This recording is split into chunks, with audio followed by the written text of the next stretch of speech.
HS24 news కి స్వాగతం. నేను విజయ. డీటెయిల్స్ లోకి వెళితే అమరావతి ప్రభుత్వ సముదాయం ఏజీసీలో మౌలిక వస్తుల కల్పనపై CRTA అధికారులు దృష్టి సారించారు. ఇప్పటికే ప్రధాన భవనాలకు టెండర్ల ప్రక్రియ ముగిసింది. దీంతో సువిశాలమైన ఈ ప్రాంగణంలో రోడ్లు, త్రాగునీరు, గ్రీనరీ అభివృద్ధి వంటి వాటికి సంబంధించిన నమూనాలు ఖరారు చేయాల్సి ఉంది. దీనికోసం త్వరలో ఆర్కిటెక్ట్ ఏజెన్సీని ఎంపిక చేసేందుకు CRTA సన్నాహాలు చేస్తోంది. భూదందాలు చేయడం, తప్పుడు దస్తావేజులు సృష్టించడం, కబ్జాలకు పాల్పడడం వంటివి సహించేది లేదని AP deputy CM Pawan Kalyan హెచ్చరించారు. ఈ విషయాన్ని ఆక్రమణదారులు గుర్తుంచుకోవాలని హితవు పలికారు. కష్టపడి సంపాదించుకున్న చిన్నపాటి స్థలాలు, వారసత్వంగా వచ్చిన భూముల్ని కాపాడుకోవడం కోసం సామాన్యులు పడుతున్న కష్టాలు తన దృష్టికి వచ్చాయని పేర్కొన్నారు. ప్రజలు ఆస్తులకు కూటమి ప్రభుత్వంలో భరోసా కల్పించేలా చర్యలు తీసుకుంటామని పవన్ స్పష్టం చేశారు. అమరావతి రాజధాని ప్రాంతంలో కీలకమైన విజయవాడ రైల్వే స్టేషన్ రూపురేఖలు మారబోతున్నాయి. విమానాశ్రయం తరహాలో అధునాతన సదుపాయాలు అందుబాటులోకి రానున్నాయి. రైల్వే స్టేషన్ ఆధునికీకరణకు సంబంధించిన DPRను ఇప్పటికే రూపొందించిన రైల్వే బోర్డుకు పంపించారు. కేంద్రం నుంచి ఆమోదం వచ్చిన వెంటనే అభివృద్ధి పనులు మొదలుపెట్టేందుకు అధికారులు వేచి చూస్తున్నారు.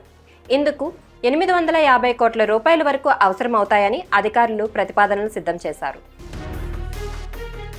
JEE మెయిన్ పరీక్ష ఫలితాలను నేషనల్ టెస్టింగ్ ఏజెన్సీ NTA విడుదల చేసింది. ఈ సందర్భంగా పరీక్షల్లో 110 మంది ఫోర్జరీ చేసినట్లు గుర్తించామని పేర్కొంది. అందుకే వారి ఫలితాలను విత్హెల్డ్ చేసినట్టు వెల్లడించింది. JEE మెయిన్ ఫలితాల్లో 24 మంది అభ్యర్థులు 100% స్కోర్ సాధించారు. ఇందులో తెలంగాణ నుంచి బనిబ్రత మాజీ, హర్ష ఏ గుప్తా, అజయ్ రెడ్డి ఉండగా ఏపీ నుంచి సాయి మనోజ్ఞ, గుత్తికొండ ఉన్నారు. ఇక అత్యధిక టాప్ స్కోర్లు సాధించిన రాష్ట్రాల్లో రాజస్థాన్ మొదటి స్థానంలో ఉంది. దేశవ్యాప్తంగా చార్ధామ్ యాత్రికులు, పర్యాటకుల లక్ష్యంగా జరుగుతున్న ఆన్లైన్ మోసాలపై ప్రజలను కేంద్ర ప్రభుత్వం అప్రమత్తం చేసింది. ఆన్లైన్ బుకింగ్ మోసాలపై జాగ్రత్తగా ఉండాలని కేంద్ర హోం మంత్రిత్వ శాఖ పరిధిలోని Indian cyber crime coordination centre సూచించింది. ఏదైనా చెల్లింపులు చేసే ముందు వెబ్సైట్ల ప్రామాణికతను ఎల్లప్పుడూ ధృవీకరించండి. గూగుల్, ఫేస్బుక్, వాట్సాప్లో స్పాన్సర్డ్ లేదా తెలియని లింక్స్పై క్లిక్ చేసే ముందు వెరిఫై చేసుకోండి.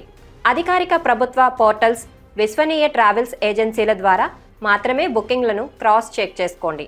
ఏదైనా మోసం జరిగితే cybercrime.government.inలో ఫిర్యాదు చేయండి లేదా 1930కి కాల్ చేయండి.